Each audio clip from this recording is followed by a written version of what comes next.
রহমাতুল্লাহি ওয়া বারাকাতুহু। আসসালামু আলাইকুম ওয়া রাহমাতুল্লাহি ওয়া বারাকাতুহু। ওয়ালাইকুম সালাম। দাদা আপনার সালামে উত্তেজিত হই না। আমি সারা জীবন এভাবে সালাম দিয়া দিবচ্ছি হয় না।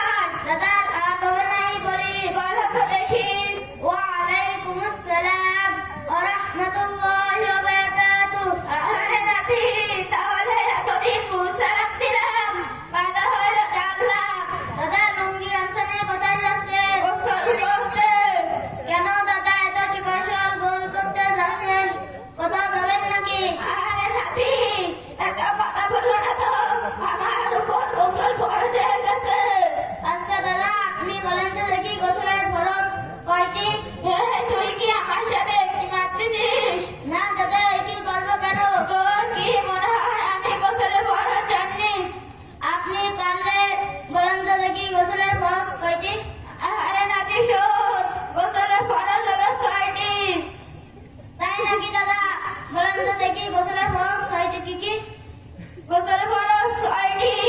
1 নম্বরে লুঙ্গি নেওয়া, 2 নম্বরে গামছা নেওয়া, 3 নম্বরে সাবান নেওয়া, 4 নম্বরে পানিতে নামা, 5 নম্বরে ডুব দেওয়া, 6 নম্বরে উঠে যাওয়া। না দাদা এটা গোসলের ফরজ না, মূলত গোসলের ফরজ 3টি। আমি গেলাম 6টা, আমার 6টা হলো না তো 3টা হবে, মাথা খারাপ। দাদা রাগ হবে নাই বলি বলো তো দেখি। গোসলে 3 ফরজ। 1 নম্বরে ভালোভাবে কুলি করা, 2 নম্বরে নাকে পানি দেওয়া, 3 নম্বরে সমস্ত শরীর ধৌত করা। আরে নাতি আমার তো মনে হচ্ছে তোর 3টাই সঠিক। আরে নাতি তুই কোন মাদ্রাসায় পড়িস? কেন দাদা আপনার বাড়ির পাশে দারুল কুরআন বদল মাদ্রাসায় পড়ি। আমার একটি নাতি আর একটা নাতনি আছে। একটার বয়স 6 আর একটার বয়স 7।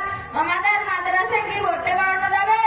আগামীকাল সকালে আপনার নাতি নাতনিকে দারুল কুরআন বদল মাদ্রাসায় নিয়ে আসবেন।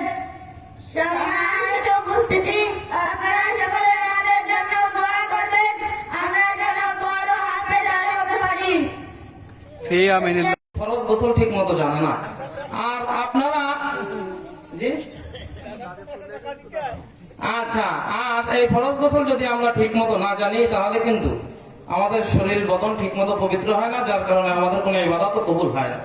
এই জন্য ওই যে দাদার যে পোতা বা নাতি ও কিন্তু ভুলি গেছে মাঝখান দিয়ে যে গোসলের ফরজ কি কি আপনারা শুনতে পেয়েছেন? জি কি কি বলেন দেখি গোসলের 3 ফরজ? কুলি করা, নাকের নরমস্থানে পানি পৌঁছানো। মাশাআল্লাহ মাশাআল্লাহ। পাশাপাশি এরাও কিন্তু আপনাদের কাছে একটি দাওয়াত পৌঁছে দিয়েছে যে আপনার সন্তান সন্ততি আপনার পোতা পত্নীকে এই দারুল কুরআন বড় দারুল মাদ্রাসায় ভর্তি করিয়ে দেন। ইনশাআল্লাহ। সম্মানিত উপস্থিতি, আমাদের